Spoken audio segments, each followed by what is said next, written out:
teaching a bit on meta-awareness recently, so you may have picked some of it up. There's an awareness. So let's say I notice the microphone. I feel the microphone. I see the microphone. So the awareness is aware of the microphone. Intellectually, I'm aware that that's happening. But we're either, it is a bit of a switch in the brain that moves the brain from task positive mode, where we're aware and where we can be aware that we're aware, and when we're not aware. Yeah. So that our awareness switches on and off during the course of the day. And when the awareness is off, we're in the mind, in the past, in the future, thoughts, imagination, whatever it might happen to be. And that's known as mind wandering. But that time when we are aware, there's a couple of things going on, and it's particularly relevant for meditators because, just a second.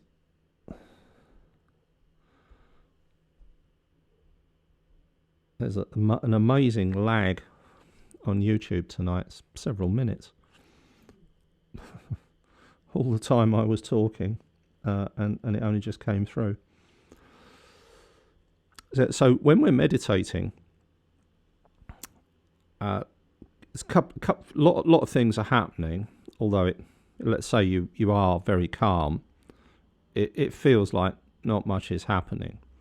But you're processing your sensory information, or you're focusing on whatever it is you happen to be focusing on. And then what happens is that choices, I suppose, is the best way to view it. Choices arise in our awareness. And an example of that is, which is something I thought about a lot for quite a while, and I still do. And it changed my perception of my reality, actually. So there I am, I'm sitting, and I'm fortunate enough to be able to clear my mind of thought. So on a good meditation day, I might be sitting there for 10 minutes, 15 minutes, 20 minutes, no thought. Emotions will ideally have become quite a neutral thing, so I'm kind of aware of the sense of sitting. And at some point, if you don't set a timer, at some point you become aware that the meditation's done. That's it. It's time to get up. Where does that come from? If there's no thoughts and there's emotion is neutral, you recognize at some point that the meditation's over. And I refer to, I use the word arising quite a lot because I can't personally find a better way to describe what happens. Choices, thoughts, emotions, they tend to arise. It's in the same way that the sun arises in the sky and clouds appear. They arise. And so these choices arise. And one of the choices as well is, and most of you will have experienced this, there's the choice to move your meditation from one meditation to another. So you might be sitting there, and for some reason there's a desire, a drive, an intuitive hint to cause you to refocus your awareness on something else. So you might be noticing the breath in the nostrils, and for some unknown reason you go notice the breath in the belly. There's just a very simple example. And I see that as meta awareness. So what this means is that the organism that is me, including the mind, whatever that is, that I haven't got a clue what the mind is, I haven't got a clue what consciousness is, don't seem to be happy admitting it, but it's a fact. So, there's the mind, and it chooses to move its attention from one part of the breath to another part of the breath, or to look inwards, or to open your eyes and meditate with your eyes open, whatever it might happen to be. So there's a guiding awareness of the awareness. And I think it's useful, which is what I'm going to do today, to notice this. It isn't a matter of, because the choices are intuitive, they're not conscious. It's not meta awareness if you're thinking, oh, I think instead of doing this, I'll do that. Instead, it's a more pure experience for some reason when the mind chooses to move the attention from one thing to another. And we can have this internally, and it's very common to notice it internally. So, for example, the example that I used, the first thing that came to my mind, moving the attention from the breath in the nostrils to the belly, or the belly to the nostrils, or whatever. That's a very common experience, I would say, for most meditators. But then there's outside, there's the external experience. And so we got a number of different meditations on our external experience, what we can hear, what we can see. Human beings are highly visual, so the big part of the brain, big chunk at the back, is all about vision. And then there's the auditory centers are smaller. The entire body, the sensory feedback from the body is a strip, pretty much where the headband of my headphones is, which is called the somatosensory cortex, and it runs down both sides of the brain. But it's not a huge part of the brain, whereas the vision is. And so, of all of our senses, sight is the most useful for a whole lot of reasons, followed by sound, followed by the collection of other sensory experiences.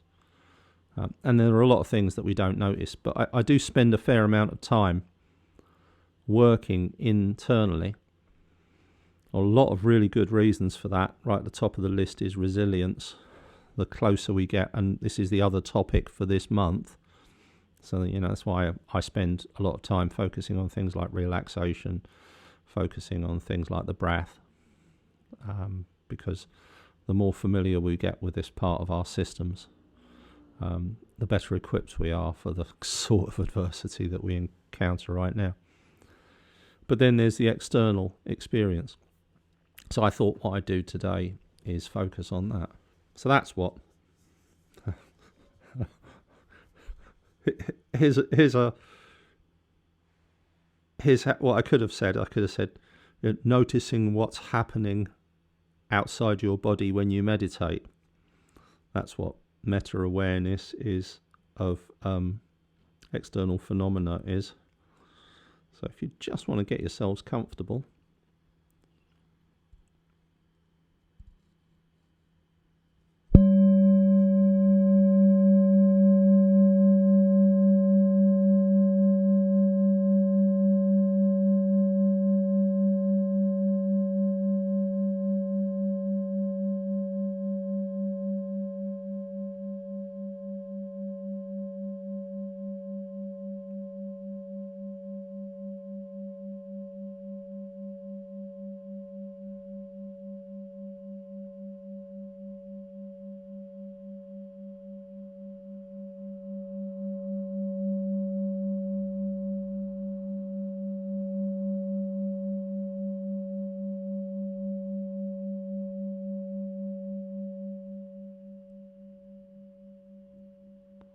one of the things that will happen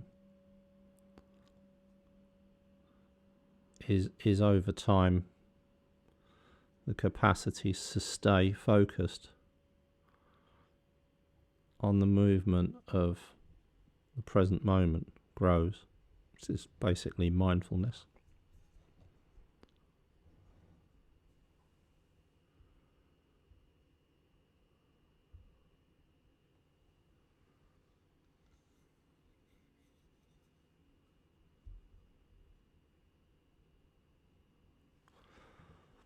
And so even if we're going to meditate on our external sensory experience, I invariably begin without fail by checking in.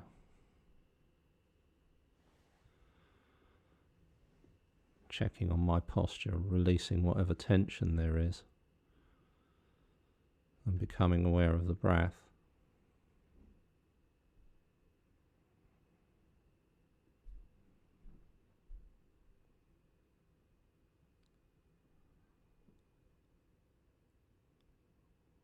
Ideally, the rising and falling of the belly, because of its frictionlessness.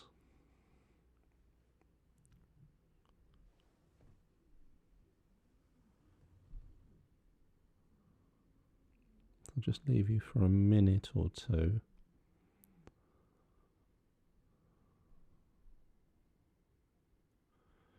Gently sensing the breath, rising and falling, and gently noticing the movement of time.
And doing this brings a sense of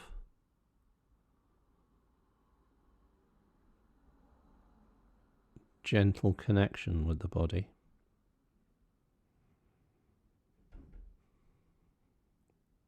And gentle connection with the present moment.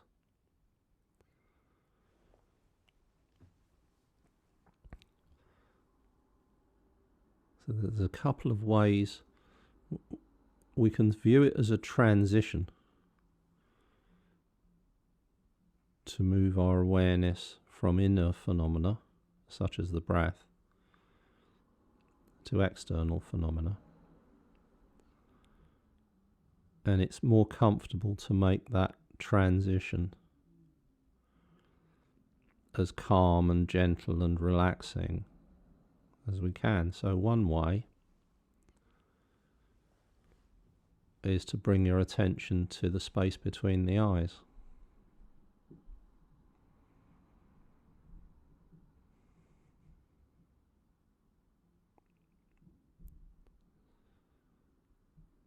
And just notice the space between the eyes. The third eye, as it's known.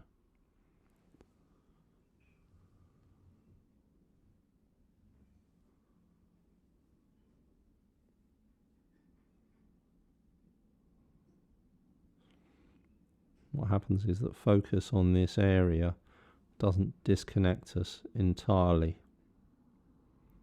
from our inner experience. but it's a more open sense of awareness, where it's easier to notice external phenomena.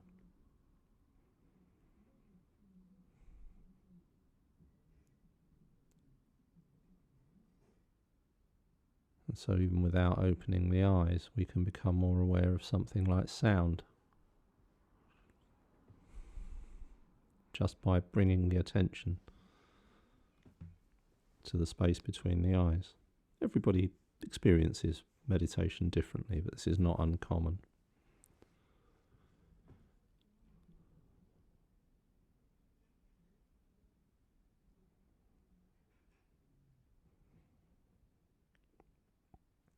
It's also one of those points that we can focus on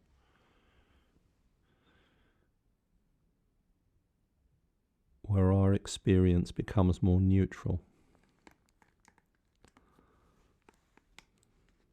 calmer.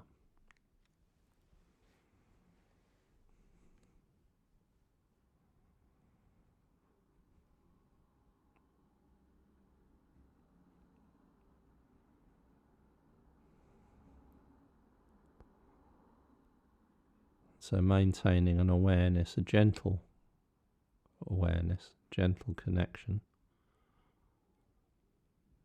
not a deep focused connection, but we're staying connected in that we maintain our awareness of the state of the space between the eyes.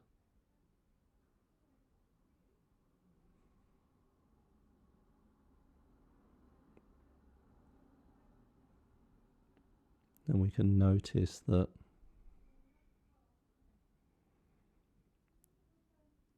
sound, whatever sound there is passing through our awareness.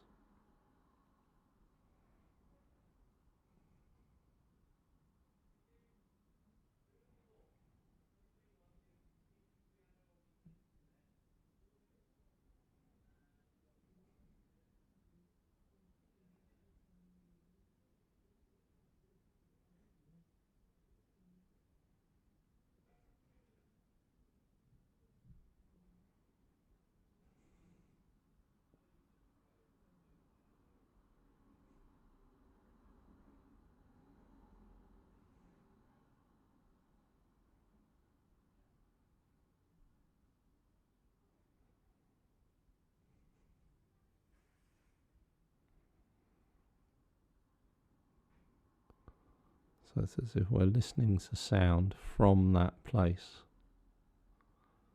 from the place between the eyes.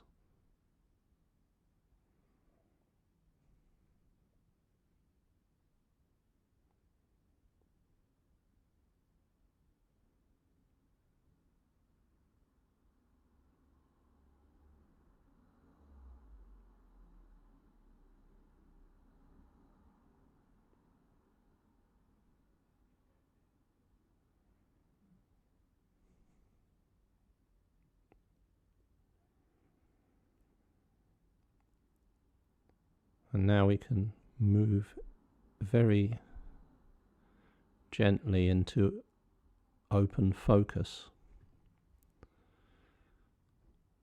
What open focus is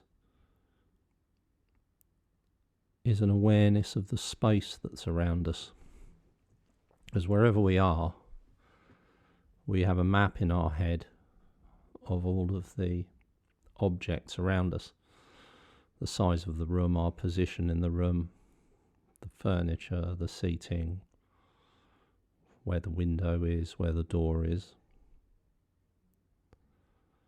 This is a thing called vestibular awareness. We very rarely bring our attention to it. But one element of vestibular awareness is an awareness of the space.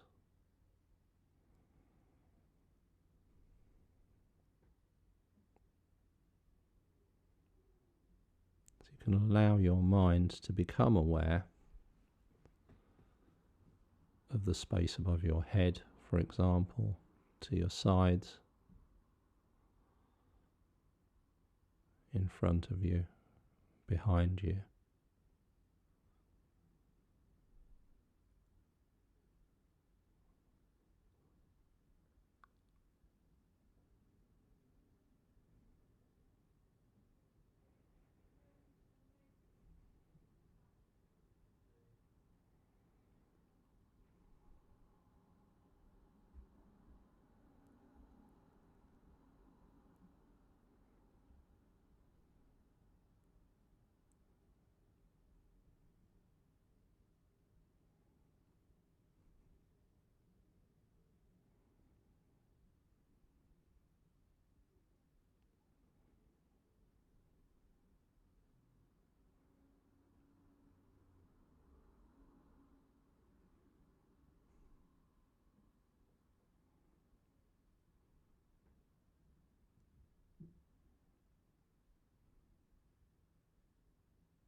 And so if the mind wanders, just return it to the space that's around you, above you, to either side, in front. This is a very neutralizing experience.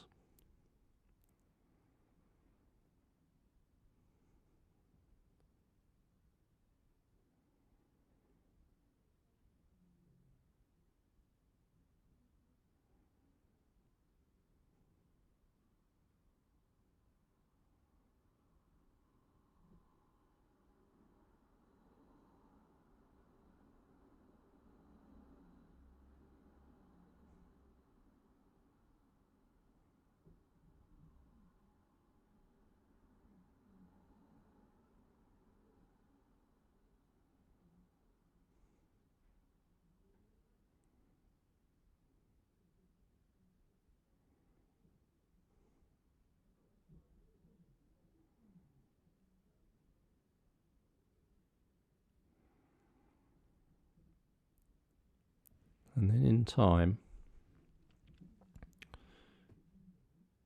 if you half open your eyes, looking down,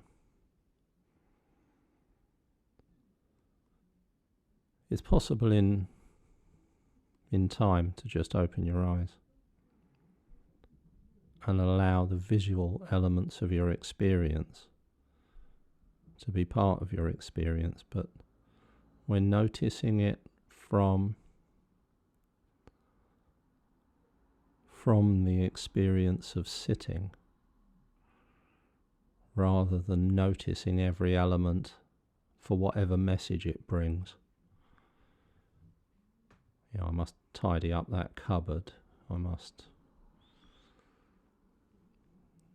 do that bit of work that's sitting on it, whatever it happens to be. I like that lampshade, doesn't, in all those messages. And so if you find that the having the eyes open in a familiar environment triggers the mind, the solution is to half close the eyelids. So we're still letting in our experience,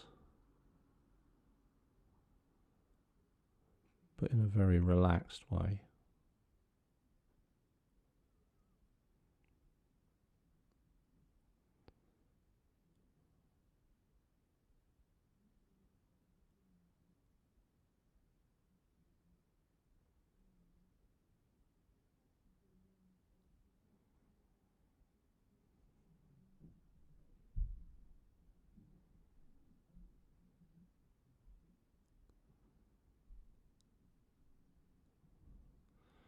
The Buddhist teachers refer to this as resting in open awareness.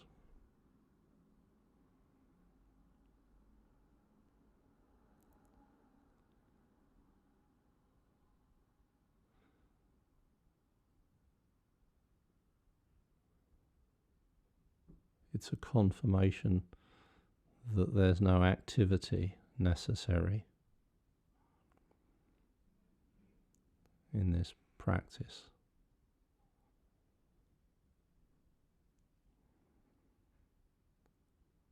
And it doesn't matter where we are, and it doesn't matter how busy we are and or the people around us or anything like that. So what I suggest is that you explore the environment in which you can meditate in open awareness. You'll be surprised at the places that you find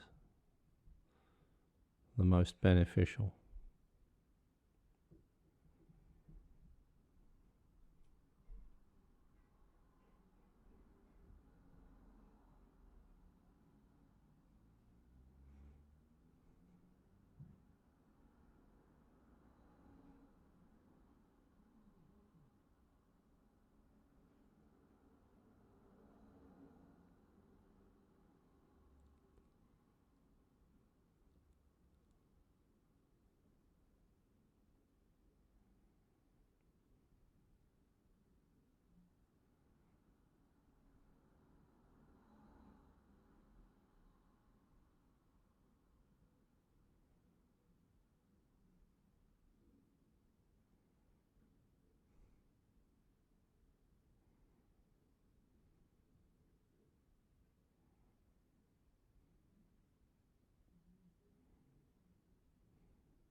Just allowing the experience of the visual present moment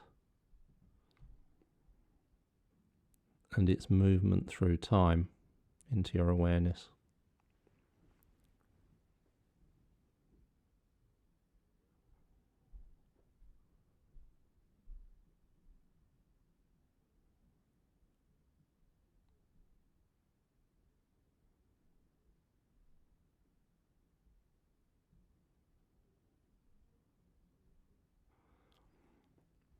And then conveniently, with the eyes half open, looking downwards, what's known as adopting a downward gaze,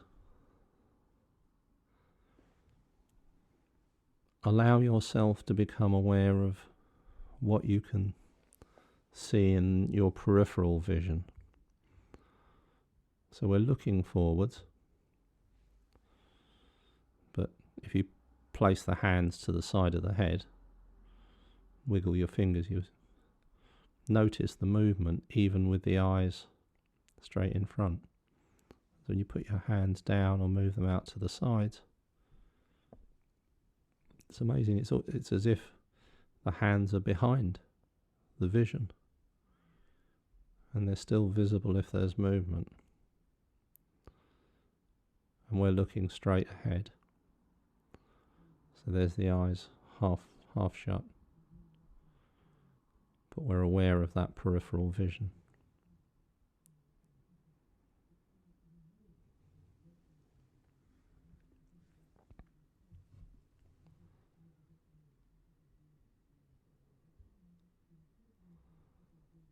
So it's almost an unfocused awareness.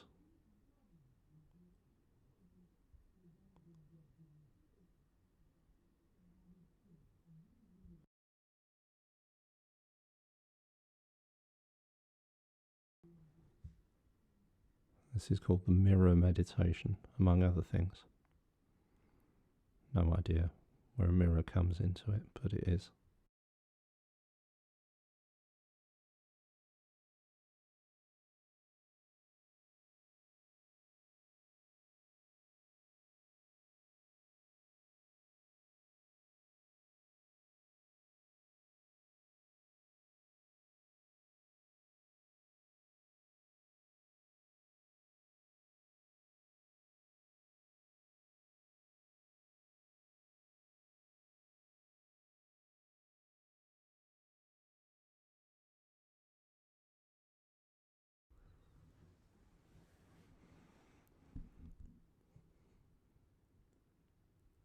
And so now maintaining that same downward gaze, now fix your attention on a single point,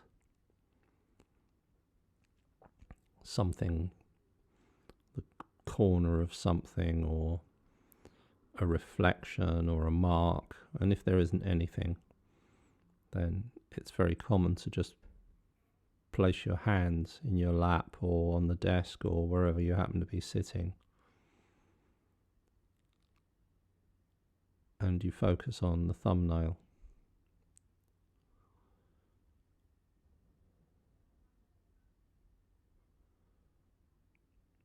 We're forgetting about the peripheral vision, and we are actually now focusing gently but largely on this single point, whatever it might happen to be, with the eyes half shut.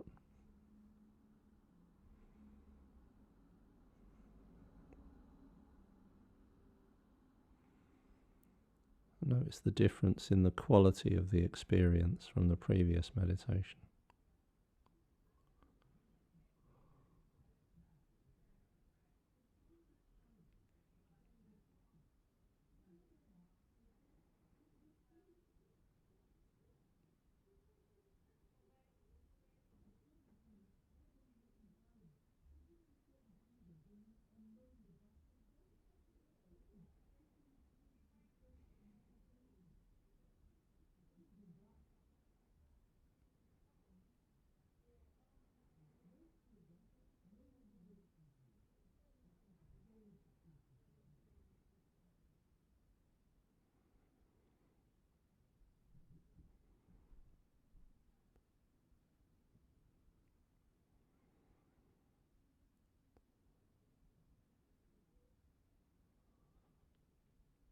And so this single pointed meditation, this is Trataka, meditating on a visual single point.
Again, allowing your gaze to soften and gently return your attention to the space between the eyes. You may choose to keep the eyes half open. You may choose to close them.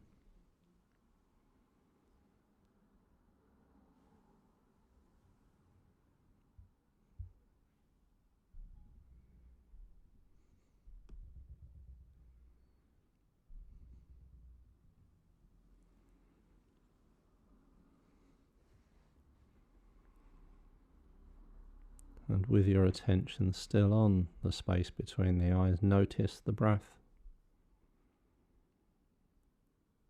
rising and falling.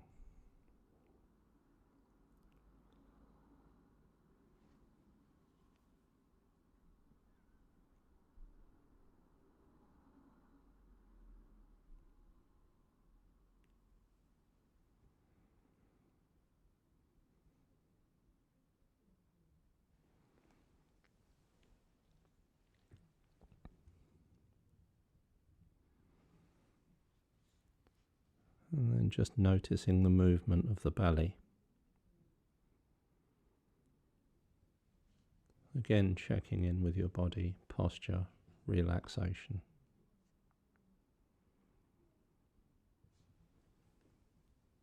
Belly rising.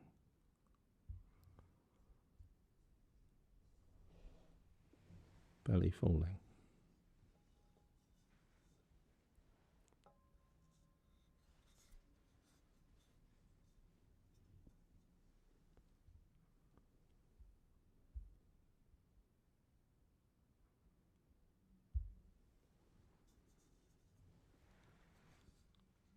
And listening to the sound of the bell moving through time.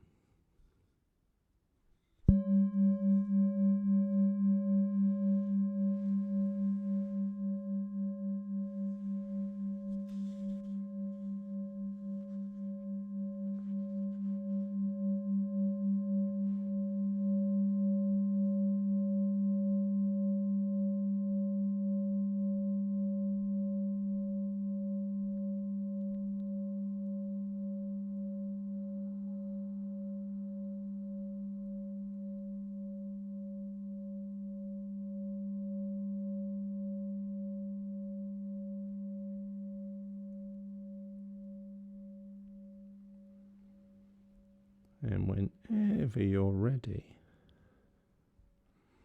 in your very own time, return your attention to your surroundings. So that was a little tour of external phenomena and how to notice that. I mean, I hadn't planned to do that, by the way. Never plan anything when it comes to teaching, but I did just make a note of it. So there's the breath, the third eye meditation, meditating on sound, meditation of no meditation for sound, open focus, open awareness, the mirror meditation, Trataka, single point, the third eye, and back to the breath. So we kind of did this circular, starting from the breath, all of these different ways of perceiving our external experience without doing very much to change from one to another, but they're all different qualities, and then returning back to the breath. So I think, might be worth hanging on to this link. It's a useful training resource because it's got all of this in it. And then the secret becomes trying it in different locations. Cracking busy locations comes all on its own. You just need to be motivated to do these, to meditate on open awareness or on the external phenomena when you're out and about, and then it will come to you like it did to me. I used to meditate in the country, and then the next place was a busy cafe. Okay, so that's it for tonight, everybody. Blessings to all of you.